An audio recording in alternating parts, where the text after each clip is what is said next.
Aquile dal Friul. Parliamo di sicurezza, rimaniamo in tema di sicurezza. Qual è la vostra posizione?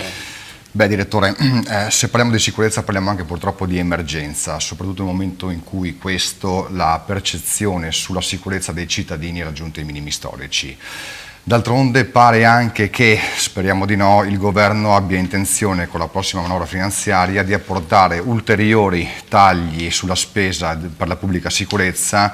Si parla, se attuati, di cifre astronomiche e anche di tagli fino addirittura, speriamo di no, a 50.000 elementi nel personale della pubblica sicurezza. È una cosa incredibile.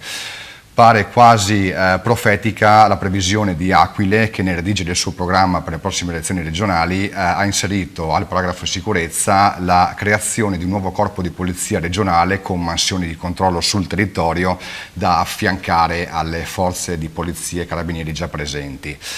L'autonomia è un valore fondamentale, ci consentirebbe, ed uso purtroppo il condizionale perché vediamo che così ad oggi non è, di creare quell'autogoverno che nel rispetto della Costituzione ci consenta di tutelare il nostro territorio e la gente che ci vive in questo nostro territorio, e al tempo stesso l'esempio lampante sulla sicurezza ci permette di arginare le conseguenze di tutti quei danni che purtroppo quotidianamente o quasi Roma commette e che siamo costretti a sorbirci. Non è d'accordo sul fatto che noi siamo una regione autonoma? L'autonomia ha un grosso problema, per essere efficace deve essere attuata, purtroppo abbiamo visto che così fino ad oggi non è stato con il governo attuale.